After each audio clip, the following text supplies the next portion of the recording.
All right, y'all, so let's get right to it. We finna do a beard blackout today. Let's get rid of all these grays, my boy. First thing I like to do is remove any sweat, oils, or residue that may be on the skin before he got to the shop. Let's go ahead and hit him with this hot towel right quick. He must have felt that steam. He felt that steam from that hot towel. We had to open them eyes. Wham, wham. I like to let this hot towel sit on the face for about 30 seconds to a minute. That way I know his hair is absorbing the steam. And then I start to remove the product that I use to clean his hair and his skin with. And as you can see, I got the steamer going. So I love using my steamer. I've been using my steamer for a few years now when it comes to any type of beard work or razor work, because what that does is it opens up those pores so that razor glides really smooth. Now what I'm doing is I am using a hot comb to even out and straighten out all the loose hairs that's on his beard. He has a really, really curly beard. As y'all can see, before I started this process, his beard was really curly in some spots. So we're gonna use this hot comb to straighten out the hairs on his beard before we start implementing any product. A lot of my clients, when they come in, they just lay back and go to sleep. And I tell them all the time, relax, yo, I got you. Same thing for that side. We was just doing the same thing from the other side. And I kind of want to make sure everything is kind of evened out. It doesn't necessarily have to be perfect right now, but I just want to create some outlines so that way when I get ready to go into applying the product that I'm going to use to black out all the grays, I'm not putting product directly on his skin. And I want to recommend one thing. If you are a new barber and you're trying to figure out if you're going to use product or not, I definitely would do a patch test. No matter if the client says, oh no, I'm good, man, I ain't allergic to nothing. If they've never had product on their skin, then they don't know what they may be allergic to, because there's different type of hair colors that have different type of ingredients in it that could cause a allergic reaction. So just be mindful of that. So what I was doing before I started to layer this thick coat is I was putting a thin layer on as my first coat. And then I started to hit him with some fibers, and now I'm layering a second coat, which is a thicker coat, but it's not too thick.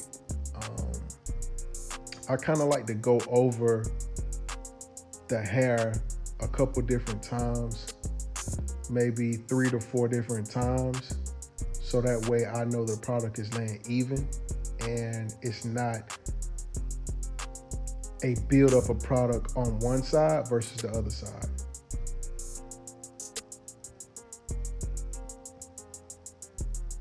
And I'm just lightly laying a heavier coat on top of what I already laid. And it's in sequence with me. So that first light coat complements the fibers. And then this third coat is going to lay on top of both the fibers and the first coat. So now we're locking in the color. And right here, I'm just using my air gun to kind of fill in some light spots, nothing too heavy.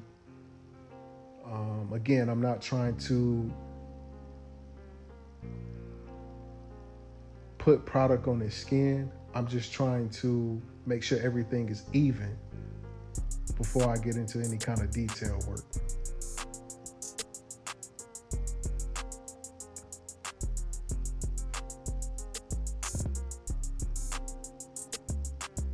Again, I'm just lightly coating light spots in areas to where I feel like I didn't hit or get in really good with my brush.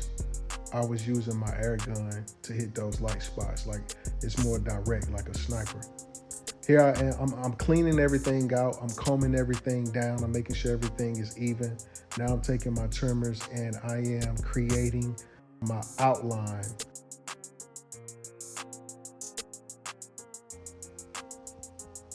So that everything is nice and crisp. And I'm just prepping the skin for the razor.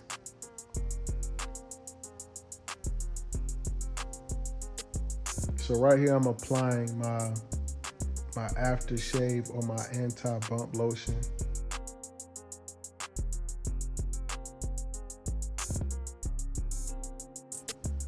A lot of the times right here, so here's a trick that I use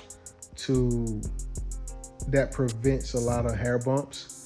So I use a product that's an anti-bump lotion instead of the traditional aftershave, because after I open him up with a series of hot towels, the pores are open. So when I apply this anti-bump product, the product actually is going to sit on the skin and kind of also help cleanse any bacteria, sweat, or residue that I might have missed when I was cleansing his beard before I started this shave. So preparing his neck for the shave, we're going to do the same thing that we did to the face. And look at that razor, y'all. It's just gliding. It's just gliding. A lot of men are afraid of the razor because of the hair bumps. Again, it's all about how you prepare the skin for the razor. I had the steamer going. I had cleansed his face, cleansed his neck area, hot towel. Now I'm applying my anti-bump lotion. And now, as you can see, that razor is just gliding off the skin. And I'm going opposite of which way the hair grows.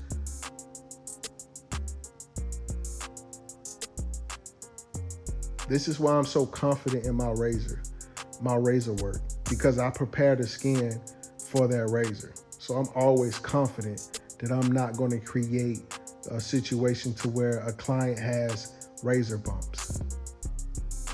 Not saying that you can't get razor bumps from the technique that I'm using, but I prevent 90% of the time I'm preventing razor bumps. And because I also do scalp exfoliations and I also do face exfoliations, I know how to get rid of the razor bumps. I also do ingrown hair removal too, so.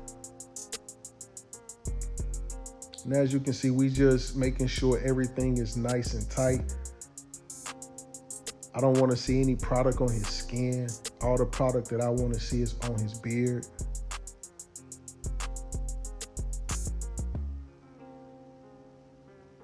Here's the trick in getting into these tight corners. I use the corner of my razor. So from the front end to the back end, I use a lot of the corners of my razor instead of the whole razor. I hope that you can see that. I don't know, how good of an angle this is with the camera because it's just standing still, but now I have him twisting his lip and I'm pulling his skin away from the razor so that way I can get into those really, really tight spots.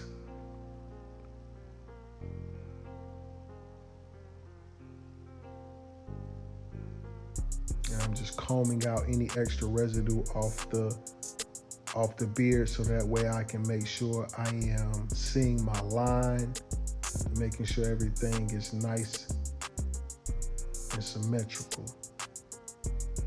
Same side here, pulling that skin away from the razor. I'm having him blow so I can get in between the lip, pause. I'm having him blow air in his jaw so that I can get in those really tight spaces between his lip and the bar of his beard.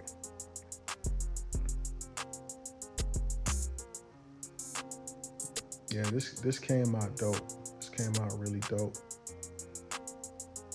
You might have seen him in another video of mine where I did a microdermabrasion scalp facial on him. This is the second part of the service. So I did the scalp microdermabrasion on him, and I posted that video of just that particular service. And then I came and I did this particular service because I thought it was super dope how I blacked out his beard. So he ended up getting a shave, microdermabrasion, and blackout on his beard all in this one service.